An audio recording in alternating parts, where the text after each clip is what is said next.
Hello and good afternoon. So today we'll continue our discussions on address translation. This should be, there are only a few slides left, and then we move on to the next topic. Okay, so just as a reminder, the last topic that we talked about was on multi-level paging. In particular, we looked at x86 64-bit virtual address translation, which is based on segmentation and multi-level paging. The last topic that we talked about was on how much memory each level of page table covers. So if you, just as a reminder, so each page is 4 kilobyte. So each page, excuse me.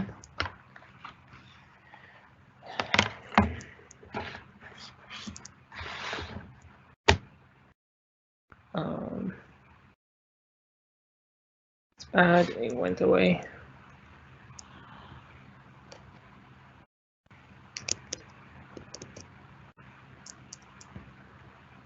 Sorry.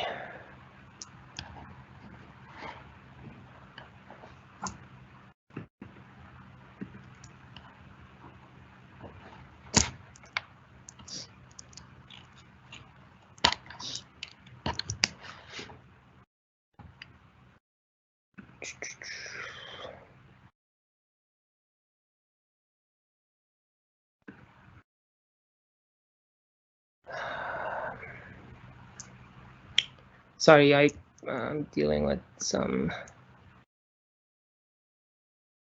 Okay, quick time.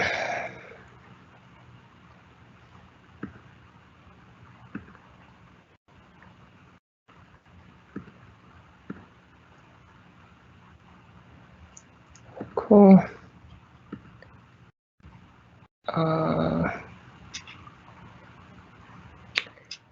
Good.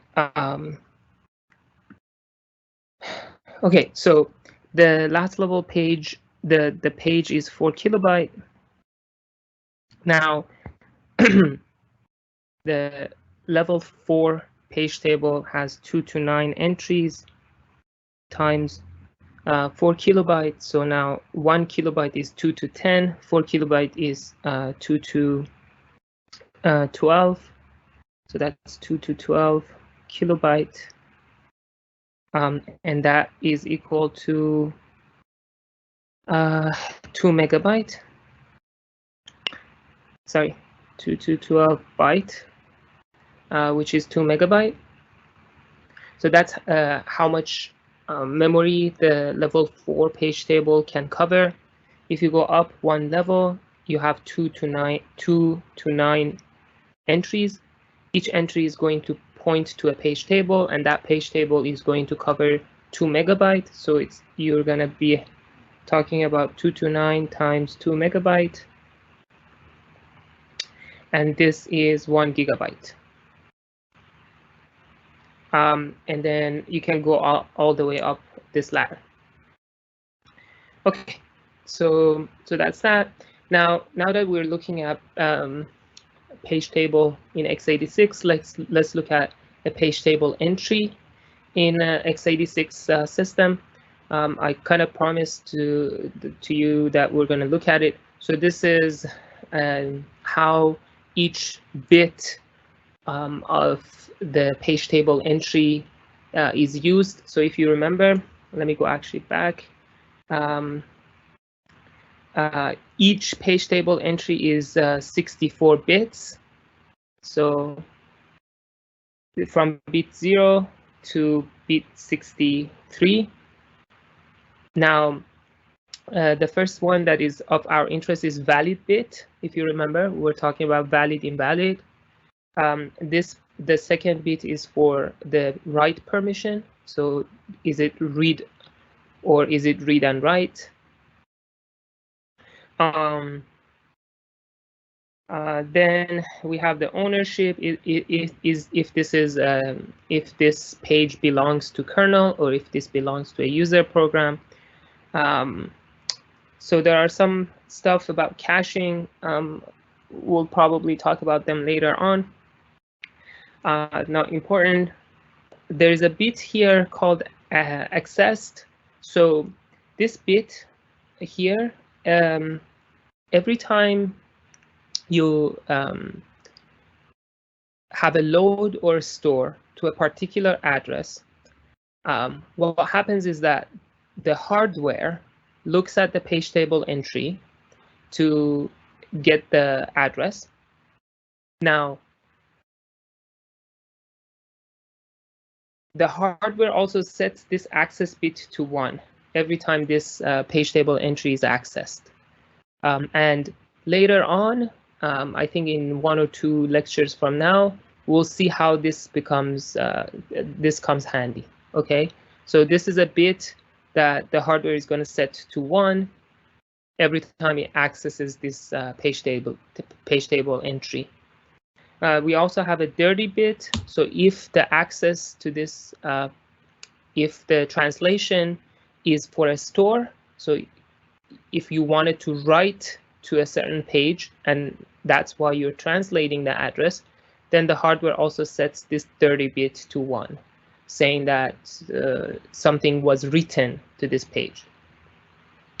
Again, another thing to note is a copy on write. So we kind of talked about this. So you have a bit for this one.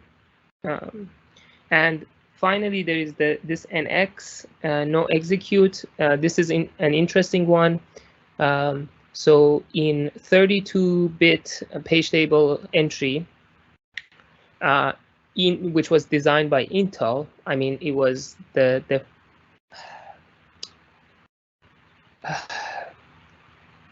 API or the abstraction was defined by Intel. There was no execute bit. If you remember when we talked about access, it was read, write, and execute. So in the 32-bit system, there was the write, so this bit for read and write, but there was no bit for execute. So they added it in 64-bit, and it was just added to the end of the page table entry. Now the bits here from 12 to 32 are reserved for page table, physical page table number. So this is the meat of what we want, right? So the whole idea of having page table entry was to get a page table, a virtual page number translated to a physical page number. So that translation comes here. So from bit 12 to 32, that's where we have the translation. These bits are not used from 40 to 51. They are reserved. So the operating system, based on whatever functionality it wants, it can use them as it wishes. Okay, so let's move on. Now, with multi-level address translation, and in particular, if you have segmentation and then multiple paging, you can actually share the entire segment instead of sharing individual pages. So this is one example where I have 2 processes, process A and process B. Both of them have shared a segment, right? And that could, the segment that they're sharing could have different numbers, right? So for example, you could have different shared library segments, so different segment numbers for shared libraries, and then you could basically map both of those in process A and process B to the same page table. And by doing this, you know, the entire segment is shared in the physical memory because they're both using the same translation, right? Both of them are using the same page number.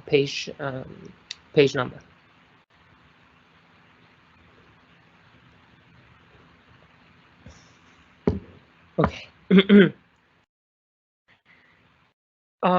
So one thing that is important to note here, this is an aside. I mean, I just talked about shared libraries. If you remember at the end of the last piece of loading your virtual memory to physical memory to start execution was dynamic linking. So dynamic linking happens for shared libraries. So if you look at shared library, it has a code and it has a bunch of variables, right? You have data and you have code. Now, data should be process dependent. So each process has to have its own data, right? The code is shared, but each process has to have its own data. Therefore,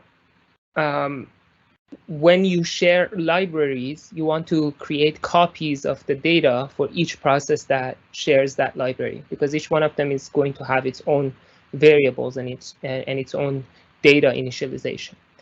The code, however, is going to be shared between processes. So when it comes to the permission for data, we want to give each process read and write permission to the data segment, and only read and execute permission for the code segment. Now, when it comes to dynamic linkage, you have to have the code of the library to be position independent.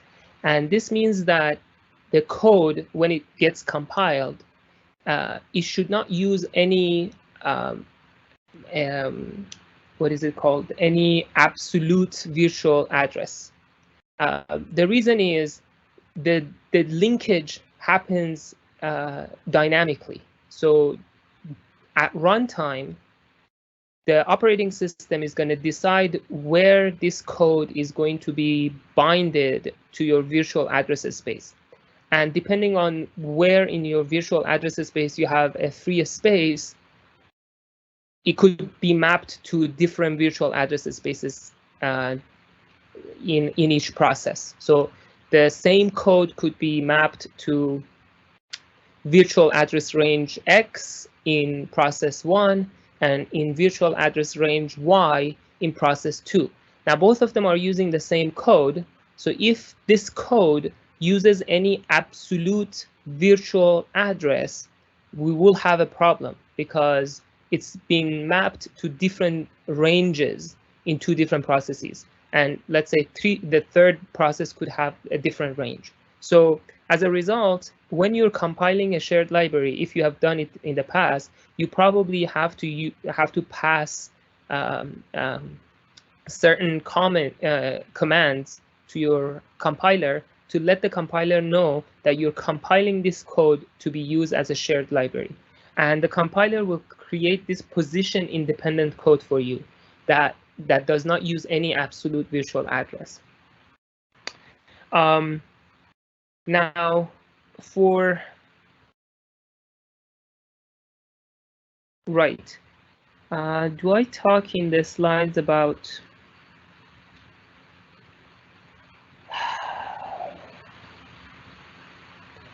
Yeah, okay.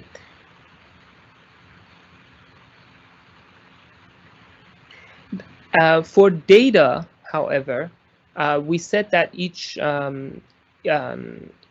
process is going to have its own data, right? So usually, to handle data in shared libraries, the compiler creates this global offset table. And this global offset table is usually placed at a well-defined position with regard to the code.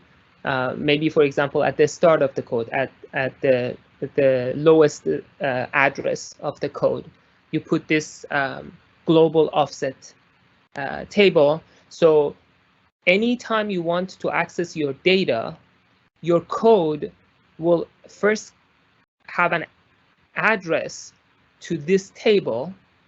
And then when the mapping happens dynamically at runtime, this table gets filled up by the correct address of your actual data.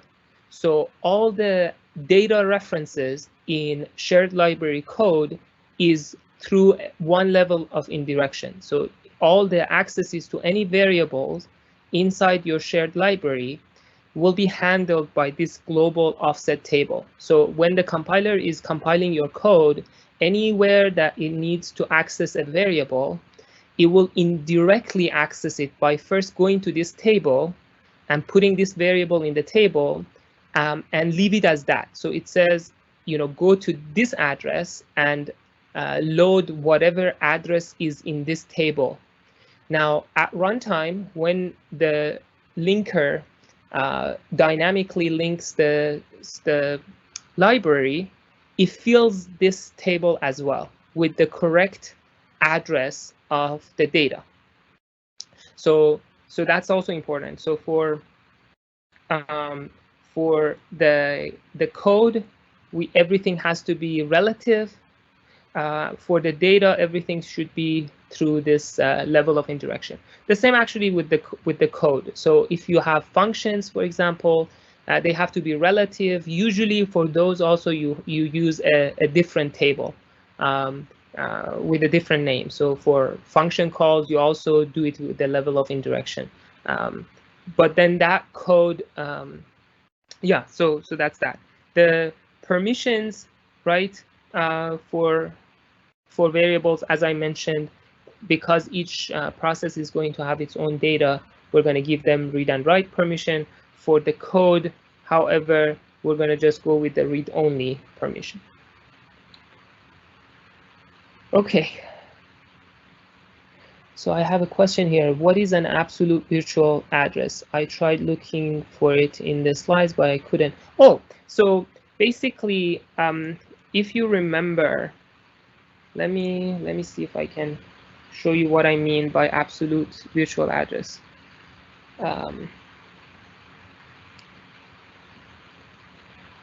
So if you remember this code here, if you remember when we were running this code, we were using these addresses that you can see 0x0240, for example, as an address for this piece of code. And for example, if you have a branch that you can see here, it branches to done, or if you go to some function, you basically use the virtual address of that instruction to jump to it. So this is absolute virtual address, meaning that you have an address and you jump to that address in virtual address space. Now, relative virtual address is basically, it says whatever the virtual address of the current instruction is, jump 10 instruction higher or minus 10 instruction. So basically, it's relative to where PC is. The program counter, wherever you are, go 10 up or 10 down. So that's relative. Compare that with the absolute, where I say PC equals this other address. So I just give it an absolute address. So that's what I mean by absolute virtual address compared to relative. Relative is always relative to where PC is pointing, 15 up, 10 down, 4 up, 4 down, whatever. Whereas absolute is just an actual address to jump. And again, you can't use absolute because these virtual addresses are not recognized or identified at compile time, because they're going to be mapped to different virtual address ranges at runtime. So you can't basically have these virtual addresses when you're compiling. Okay. Oh, sorry, even when you're linking, because it's going to be mapped to different virtual address ranges in different processes. So let's compare this with your main code, for example. Your main code at, let me go back here. Your main code at the load time is going to be loaded to a certain virtual address range, and that's fixed. So when you're linking, you can set virtual address 0 to virtual address whatever, right? And you can set that because it's going to be mapped to virtual address 0 to virtual address whatever. So you can use absolute virtual addresses for your code. But if you're writing a shared library, this shared library code is going to be mapped to different ranges in different processes. And all of them are going to share the same code. So if now this code uses absolute virtual addresses, we're going to be having a problem because it could jump to something in process A and something else in process B, depending on what that virtual address is, right? So let's say I have a jump, in my code, if I have a jump to address, 0x002f, blah, blah, blah, right? If I have such a code in my shared library, now when process A runs this code, it's going to jump to this address in process A. When process B runs this code, it's going to jump to this address in process B. And these addresses could be totally mapped to totally different things in different processes. That's why we can't use this. Instead, we should say jump, plus minus 10, for example, to have it be relative to where the process counter, the PC is pointing. Okay.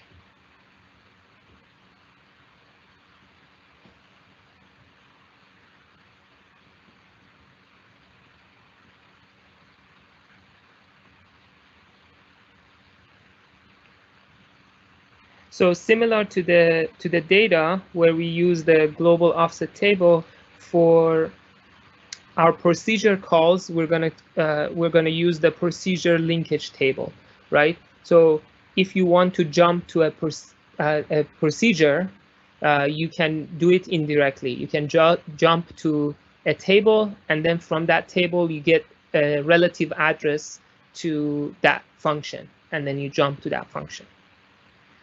Okay.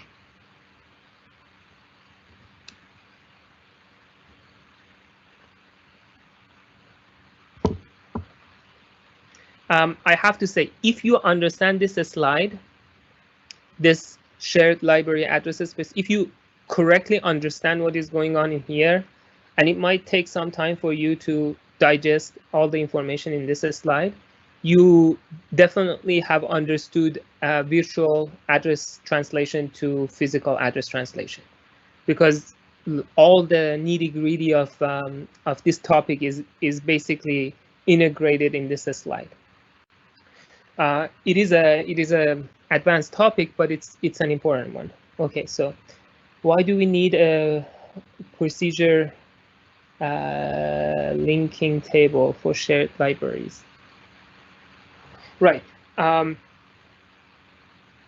Okay, so it's very similar, right, to the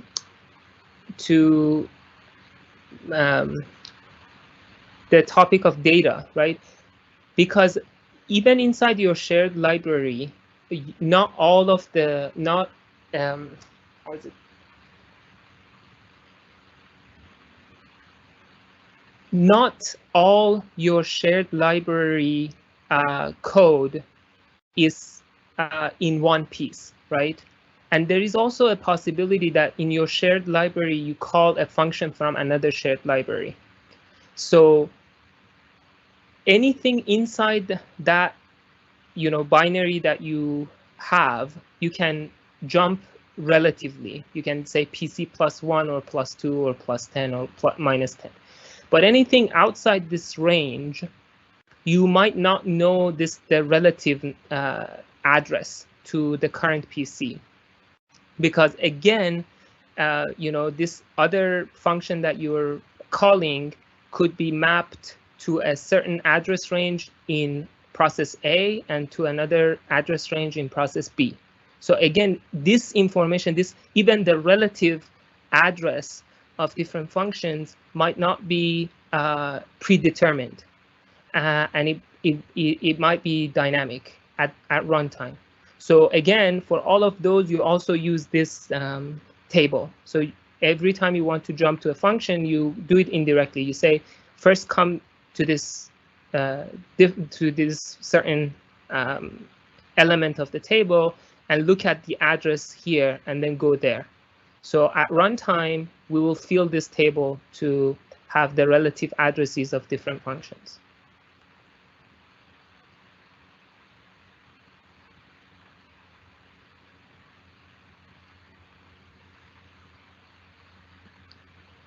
Okay, so did I move one? What is an absolute? Aren't functions part of the shared library code? Why do we need to use a layer of indirection? As I said, not all functions are part of your code, right? You could potentially call functions outside this shared library. You could call function from some other shared library. A shared library could use another shared library.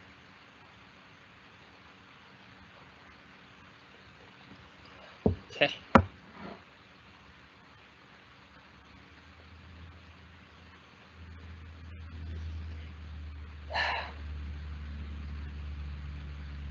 Okay, so discussions, well, with multi-level.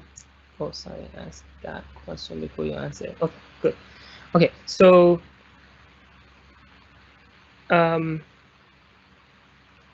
what are the strengths of multi-level address translation? Well, you know, it's good in terms of the size of the page table. We're not going to use huge page tables.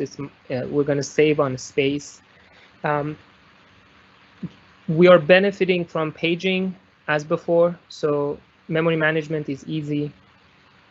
Sharing has become easy. You can share at different granularities. For example, you can share at page granularity. You can share at huge page granularities. For example, you can share level 2 page tables, level 3 page table, level 4 page table, basically being the segment. What are the downsides? Well, we're having indirections, right? So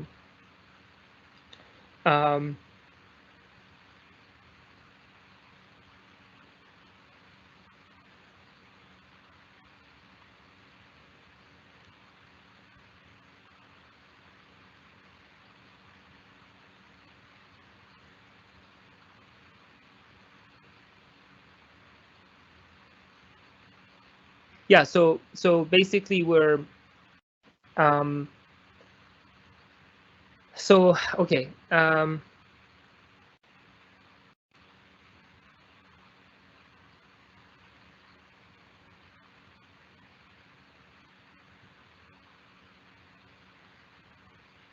I apologize. I actually don't remember what I meant by this bullet. So sorry about that. Now the page table, the content of your page table, like page table level 1, 2, 3, and 4, the content of it, basically all the page table entries, they have to be in a contiguous memory region because you're indexing through your page tables using the virtual address or the virtual page number. So you can't have different pieces of page table scattered in different pages. So that's one constraint that we have. We have to make sure that our page tables fit in one page, or if it fits in 2 pages, we have to have these 2 pages contiguous in physical memory. They can't be scattered. So that's one constraint that we have. And finally, for each translation, we're going to have multiple references. So, with a flat page table, for every translation, I need only one reference to this page table. If I have 2 levels, then I need 2 references. If I have 4 levels, I will need 4 references to just translate one instruction. Sorry, one address. Okay, I got a question. So if we are writing shared library code, we cannot reference the address of a function or variable directly. we need to do PC plus some. Again, you're not going to do that. The compiler does that for you. So you don't worry about that. So you write your code. It's just the way it compiles. It makes sure that the compiler will put that table for you, and then we'll make sure that the addresses are done through levels of indirection. So you as a programmer are not going to do anything special. It's just when you compile your code, you have to tell the compiler that you're compiling this code to be used as a shared library. Okay.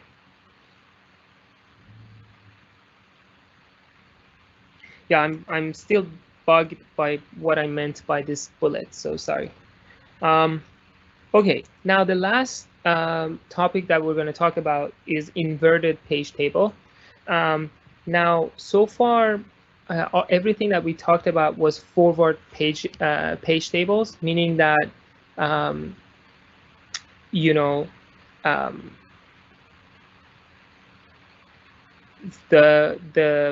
we get the virtual address and we go to our page table, and then we find the virtual page table. The forward page table,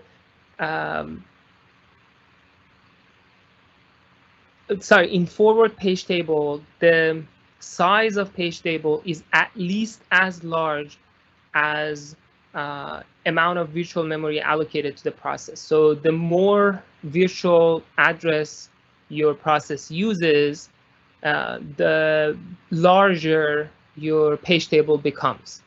So this is kind of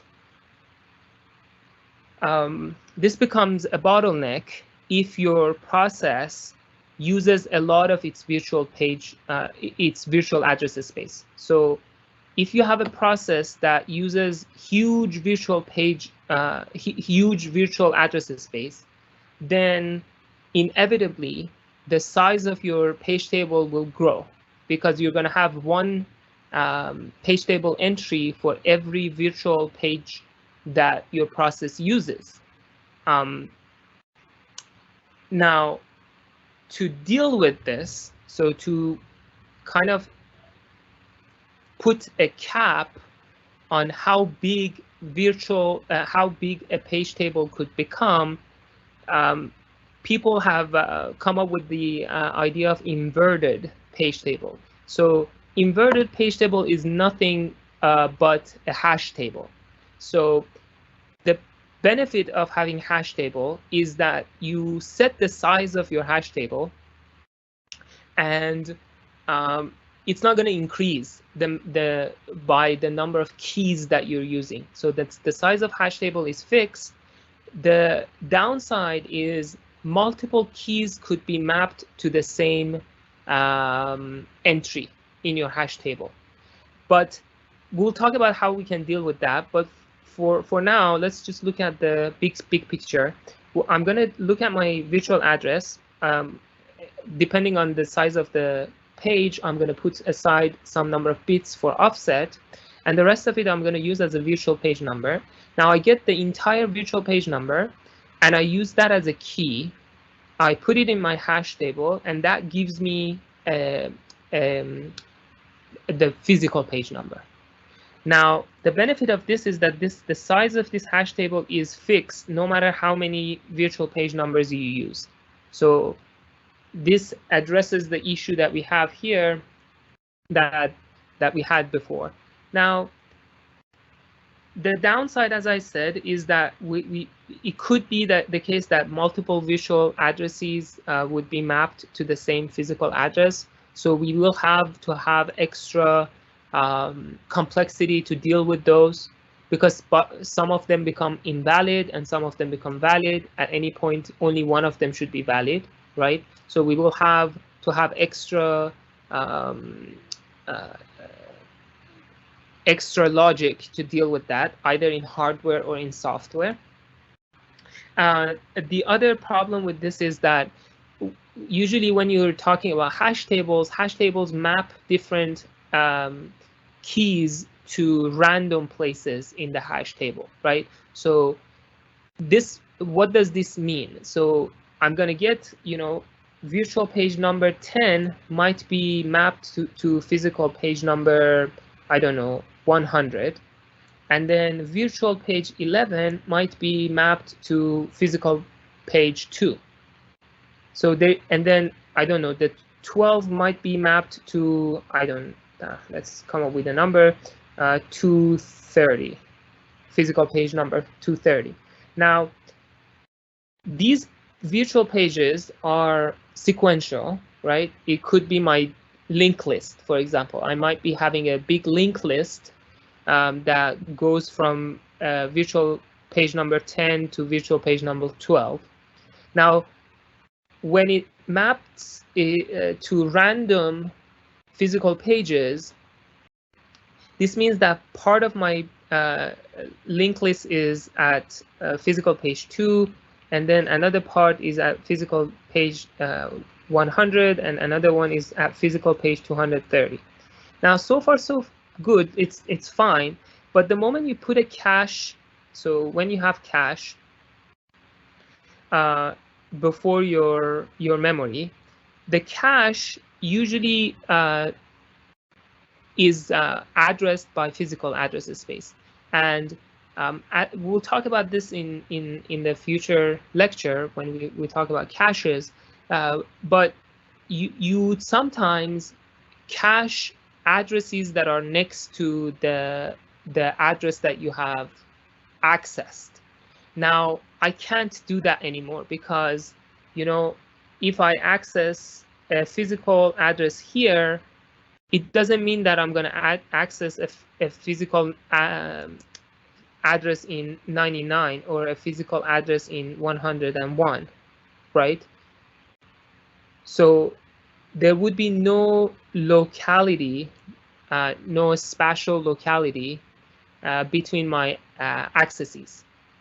Now, with the page table, with the forward page table, with all the ones that we talked about previously, I still could make sure that, you know, 10, 11, 12 are mapped maybe to 100, 101, and 102. So this is possible for the operating system to do. The operating system can it's arbitrary. The operating system can decide to map them to these addresses. But if you're using a hash table, then you don't have any freedom into choosing where each virtual address is mapped. It's going to be mapped randomly to some physical address. So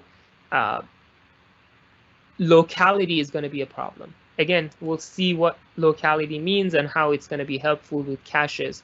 But just remember this when we talk about caches, it will become more clear. So this is an example of inverted paging. It's just basically you have a fixed hash table here. You get your virtual address, you hash it, and that gives you a physical address. And that's pretty much it.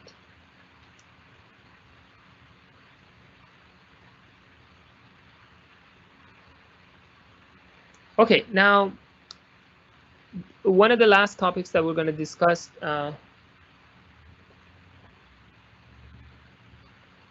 in terms of address translation is who is going to translate addresses.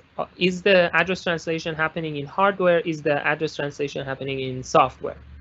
So do we really need hardware support for address translation? The answer, as usual, is no. We don't require it. The operating system can take care of it. Now, although operating system can take care of it, it's going to be extremely slow, right?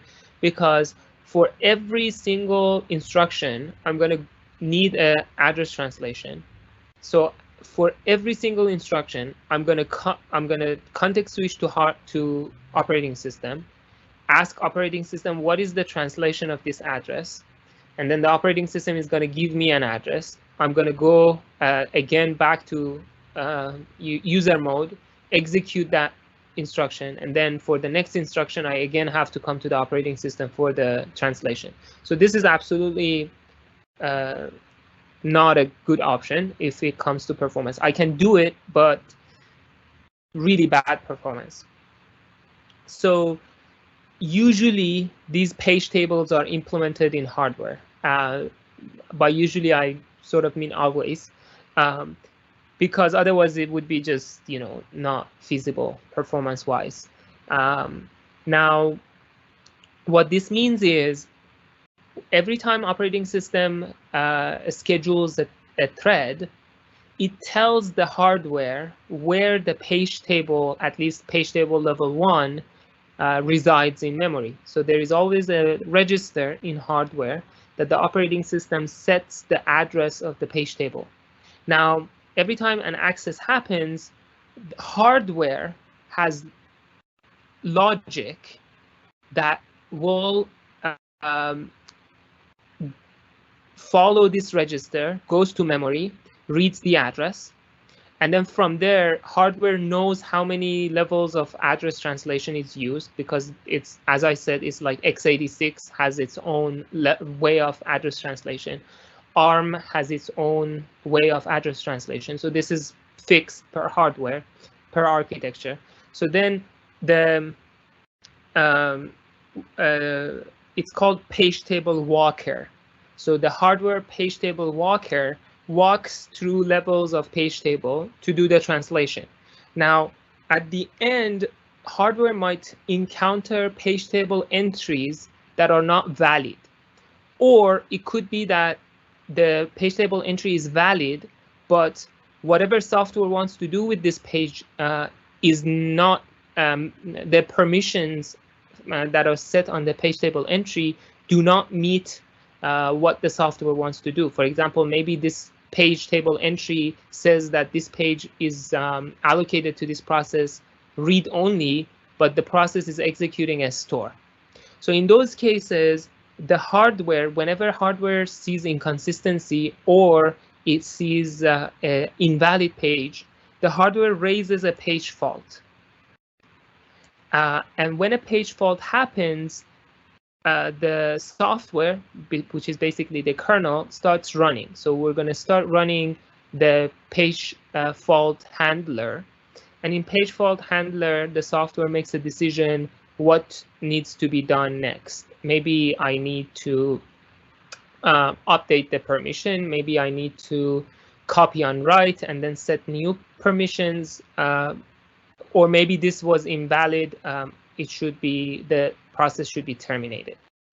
So again, depending on what the context is, the software makes a decision, either terminating the process or fixing the page table and letting the process continue.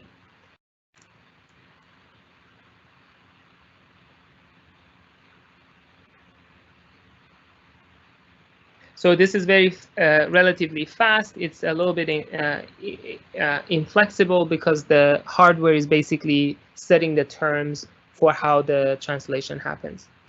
Now, if you want to implement things in software, you have utmost flexibility because you can implement translations as you wish. It's just you're gonna, have to encounter a page fault on every single translation, because at every single translation you have to come to software to do the translation. Okay, so let me see what somebody's asking a question. I don't really understand how inverse tables can't be constructed to have a spatial locality. Couldn't the OS just have a key value data structure with the hash of the virtual address being the key and the value being the physical address? The OS could then set physical addresses and try to ensure spatial locality. Well, if you really want to, I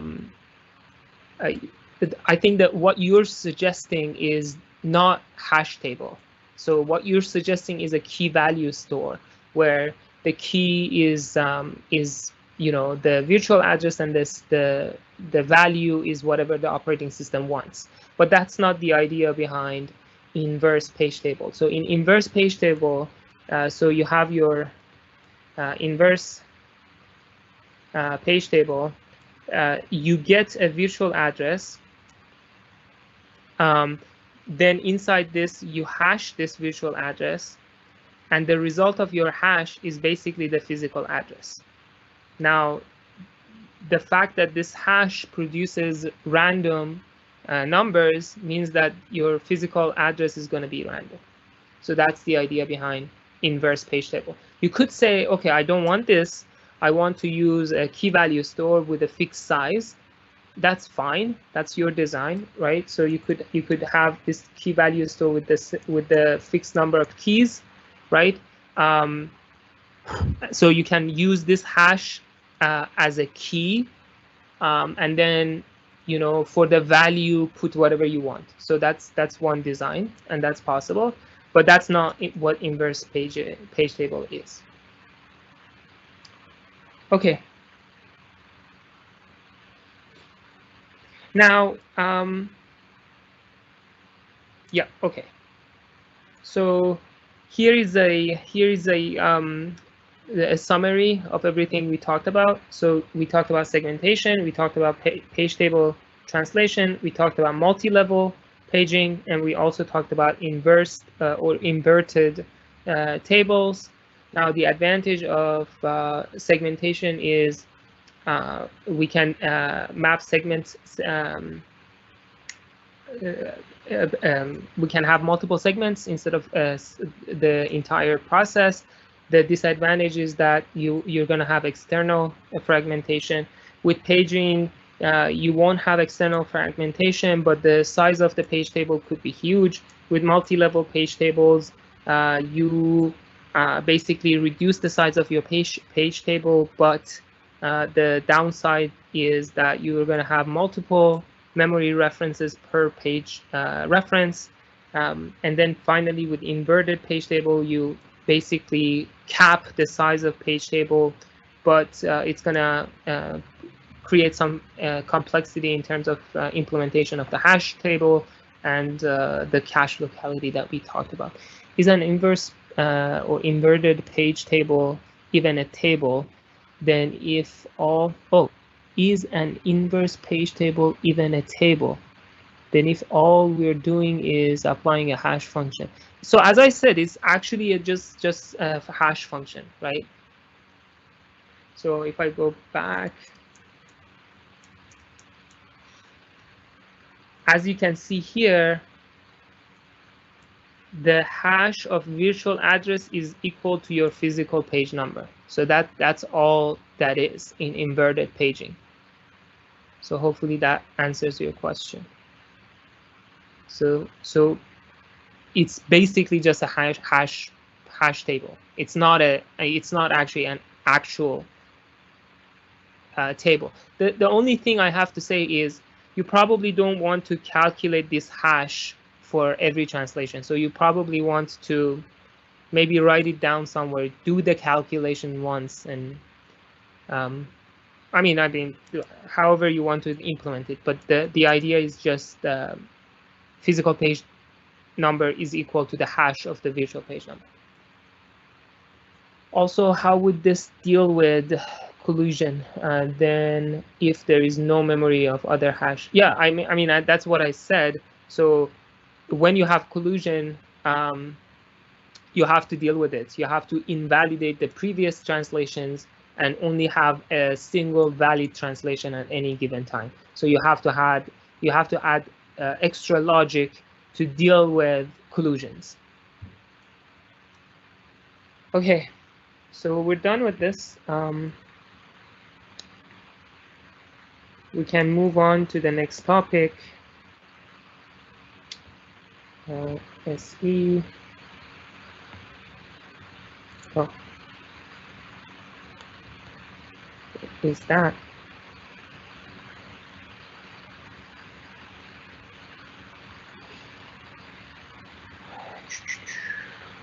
This is SE. Okay, so the next topic we're gonna consider is caching. And okay, we have 30 minutes to talk about caching.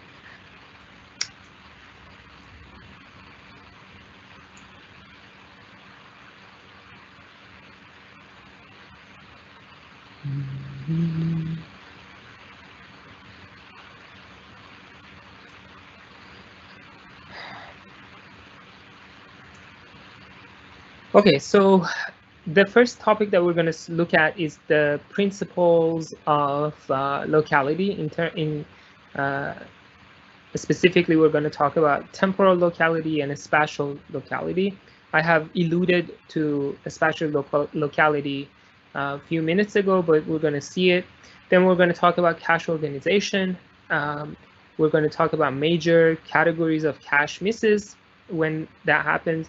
And at the end, we're going to come back and kind of close the loop and connect caching with address translation, right? So I'm going to just pitch the, actually, I'm going to wait for the, So just a motivation. In the previous lecture with the address translation, we saw that a single translation might mean 4 accesses to memory to just translate. If, let's say, you have a 4-level page table, for a single virtual address, you're going to go to memory 4 times to eventually translate it. And every time you're going to go to memory, you're going to pay a huge cost, right? Because accessing memory takes time. And now if you want to access memory 4 times for every instruction that you want to execute, that's kind of like, tanking your performance. So we have to deal with that. The way we will deal with it is by caching the translations.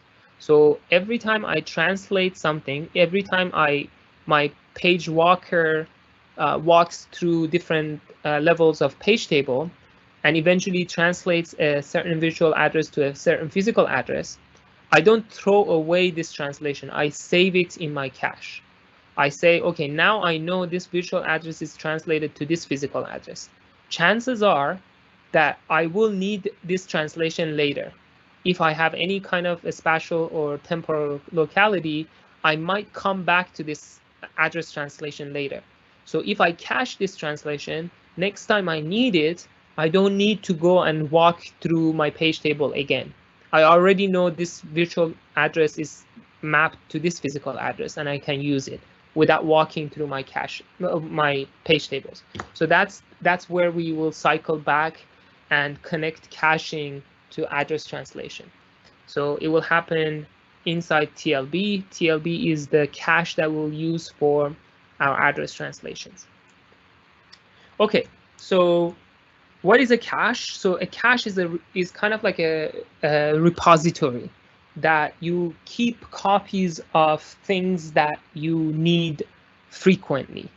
So, this saves you time.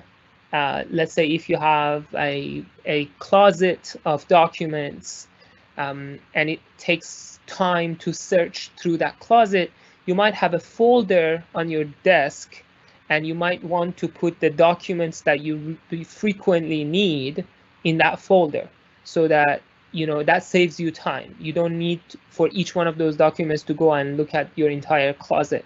You can just look at the folder next to your desk to get those documents. Now, the size of this folder obviously is smaller than the size of your, all those compartments in your closet of documents, because if the size of this folder was as big as that, then you had a copy of those compartments next to your desk, which doesn't make sense. So you get this benefit by having a smaller caches next to you. Now the same goes with CPUs. The compartments and all those documents in the closet are like, for example, your memory. It's big, you can put a lot of things there, but then going to that takes time, searching through it takes time. Now, caches are like those folders that you put on your desk. They're close to the CPU. They're small, but they're very fast. So you can access them as fast as possible. Now, why it makes sense to have caches in our programs? The reason that it makes sense to have these caches in programs is because we tend to have temporal and spatial locality. we tend to need certain things frequently. In the context of memory, certain memory addresses are going to come up frequently during the execution of our programs. So looking at looking at excuse me.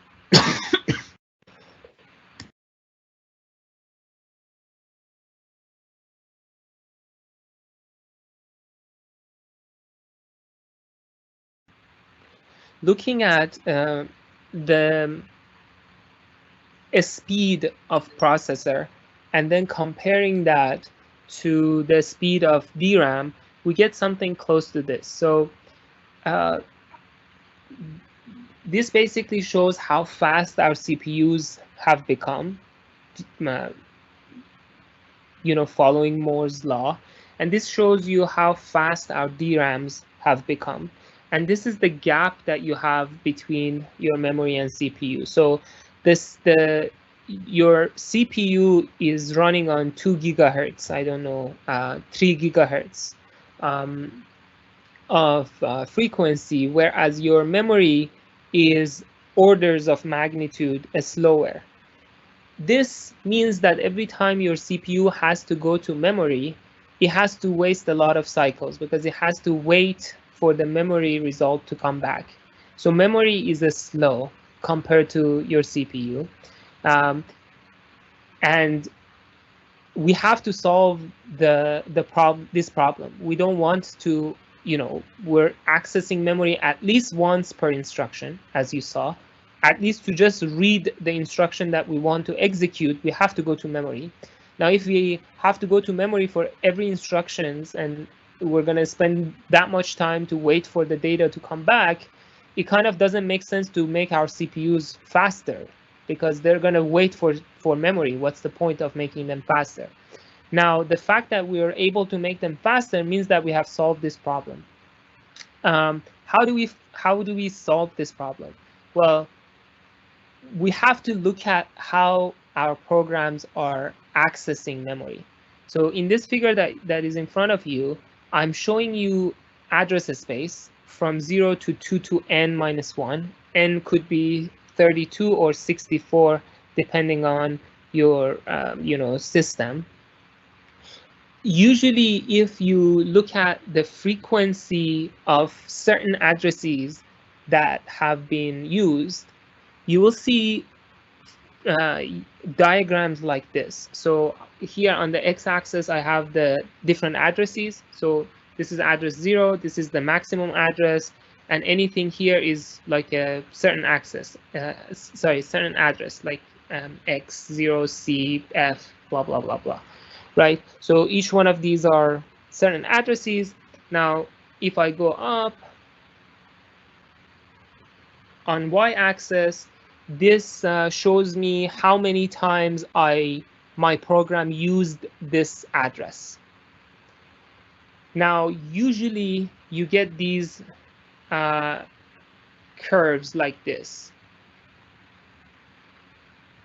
So I'm just, adding stuff here. What does this show?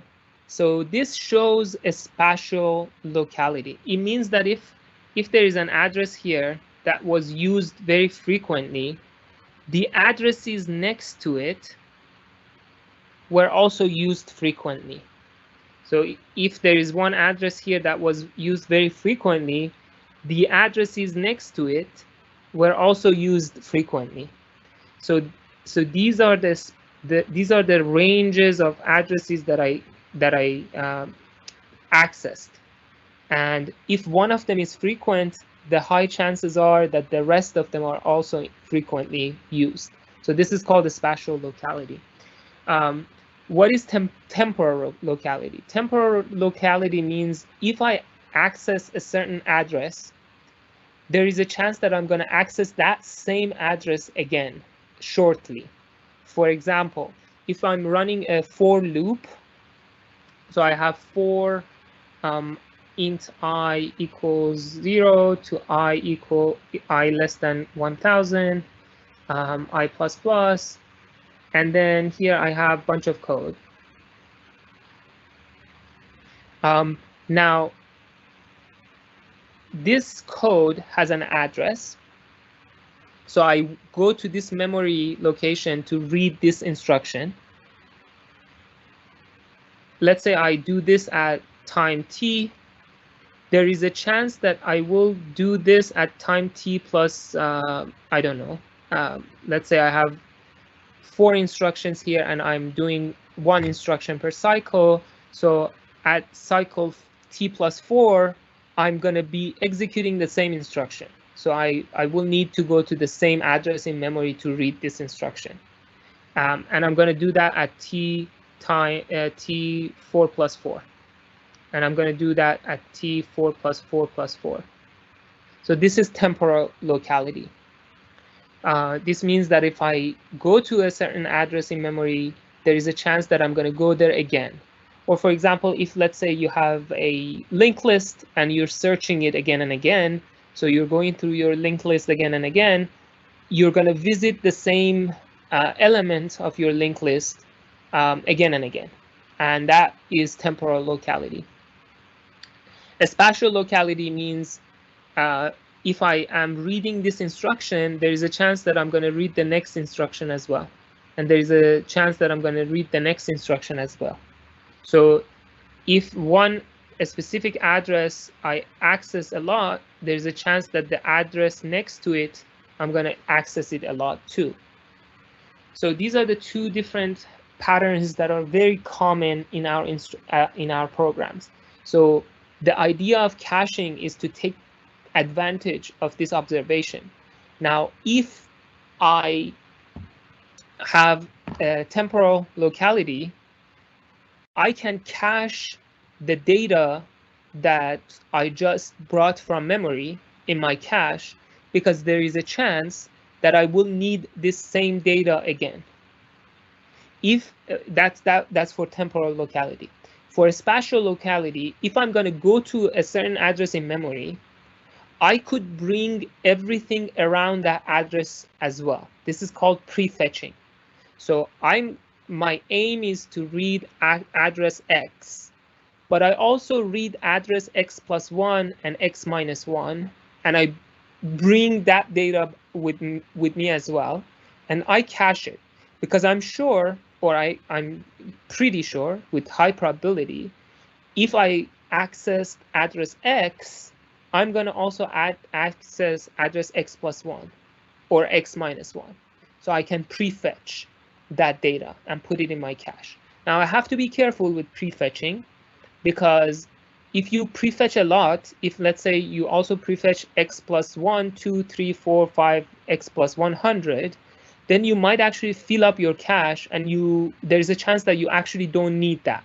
So you might be wasting your cache for prefetching. So prefetching is an area that there is a lot of research on it.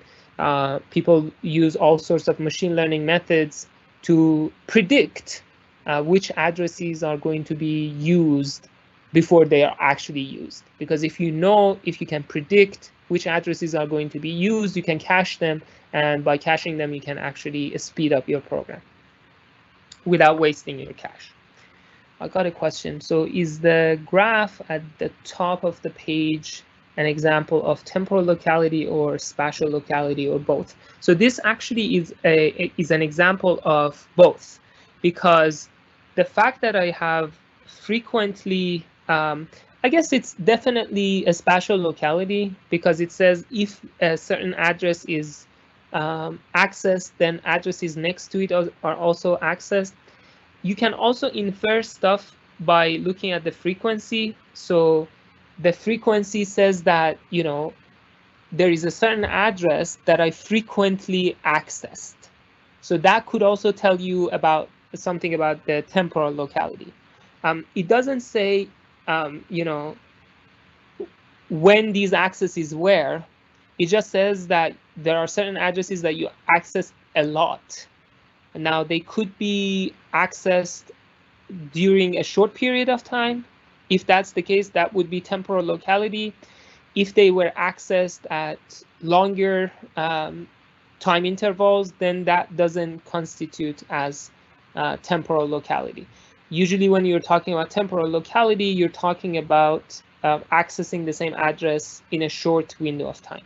So if this graph is accesses in a short period of time, so if this is a window of few microseconds, then yes, this would be both temporal and local and spatial, locality.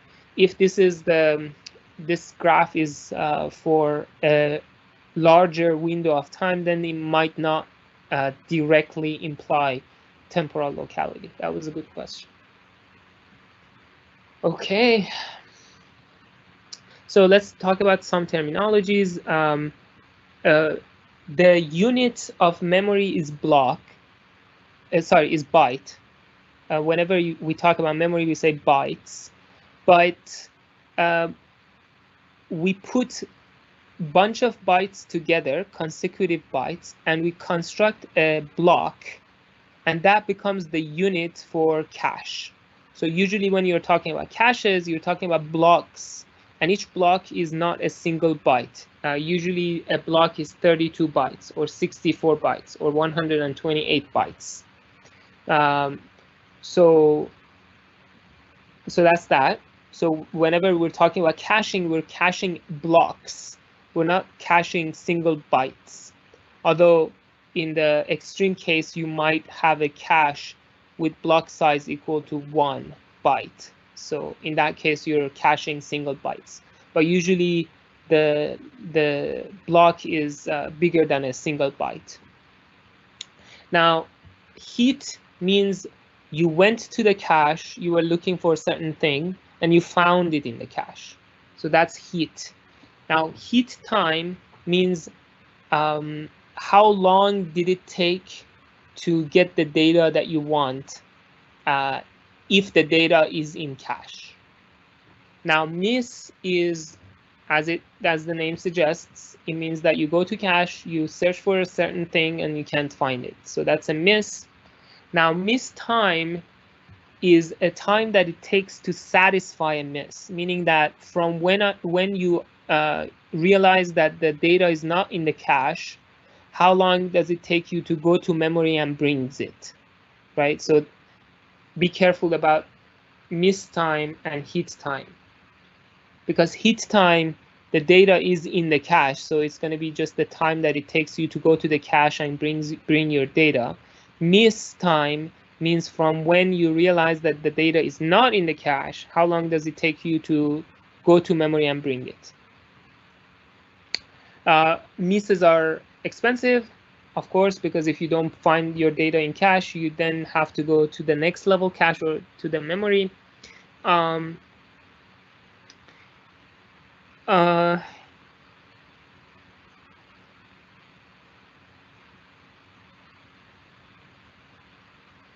If you get a miss, right, so you wanted a certain byte, you missed in cache, you go to memory, you bring a block. And a block, as we discussed, is multiple bytes. And this makes sense to bring a block because of a spatial locality, right? So if you needed a certain byte, you probably need surrounding bytes as well. That's why usually we use blocks. So, the next byte might be in the block that you just brought from memory. Okay. The next phrase to introduce is hit rate. So hit rate means the number of times that you hit in the cache divided by the number of times that you access cache, either hit or miss. So it's number of hits divided by number of hits plus number of misses. Now miss rate is 1 minus hit rate, obviously. So if 90% of the time you're hitting, then 10% of the time you're missing, right, in the cache. So miss rate is 1 minus hit rate. We can look at hit rate as the probability of finding the data in cache. So if the hit rate is 0.9, it means that for 9 out of 10 accesses to the memory, 9 of them will hit in the cache. So 9 out of 10 hit and 1 misses. I can just treat this as a probability. So, and I could say for every access with probability 0.9, it's going to hit. With probability 0.1, it's going to be miss. Average access time. So on average, how long does it take for you to go to memory? Sorry, how long? Oops. How long does it take you to find your data? So it's going to be hit rate times hit time, right? So with probability 0.9, for example, you're going to find your data and it's going to take, let's say, 1 nanosecond to bring your data. With probability miss rate is 0.1, then you're going to go to memory and bring it. So that would be the miss time. But for the misses, you already searched the cache. So it has to be hit time plus miss time. Remember, miss time was the time that it takes from when you realize that the data is not in your cache to go and fetch it, right? So that's the miss time. But you've already, for this request, you've already spent the time to search the cache. So it's going to be the hit time plus miss time. 1 nanosecond plus, let's say, 100 nanosecond to go and bring it from memory. So that would be your average response time. Now you can say, you can just put this together because, you know, hit time has both miss rate and hit rate. So you're always paying the hit time. And then the miss time, you're only paying it for misses. So let me clean it up.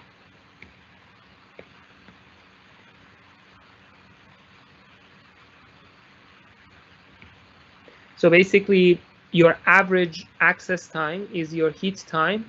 You always pay this cost. You always have to go to your cache. Now, for the ones that you hit and the ones that you miss, you're going to pay this cost. But for the hit ones, that's it. That's the only cost you're paying. But for the miss ones, you're also going to pay an extra miss time overhead to bring your data. Okay, now if you look at this graph,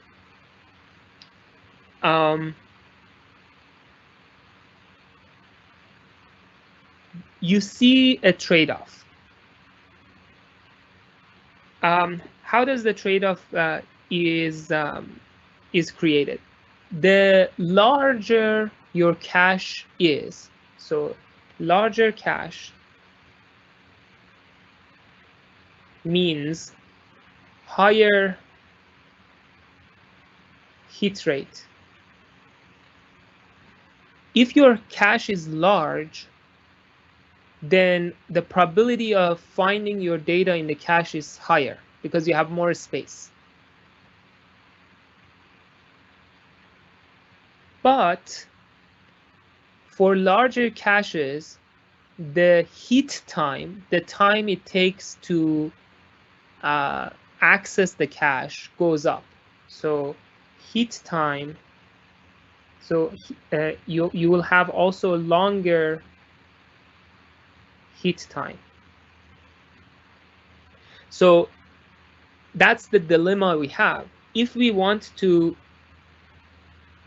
decrease the miss rate, meaning increase the hit rate, then let me also get rid of this. Sorry. So if I want to bring hit time down, I have to make my cache smaller. And if I make my cache smaller, the miss rate goes up. And vice versa. If I want my miss rate to go down, then I have to make my cache bigger. And if I make my cache bigger, then hit time goes up. So these two terms in average access time are opposite of each other. So if you try to minimize one of them, you're going to increase the other one. So that's our dilemma. That's why usually people, when they design caches, they have to find the sweet spot that gives them the best hit time with the lowest miss rate. Okay. Now, one way to kind of deal with this is to have hierarchical caches. Basically, make this miss time, make this miss time go down, right? So what I can do is, what is this miss time? Miss time means from when I realize that I have a hit, sorry, I have a miss, until I bring my data. Now, if you have a single cache, this means that if you miss in this cache, you're going to go to memory. And going to memory is like just expensive. So your miss time is huge.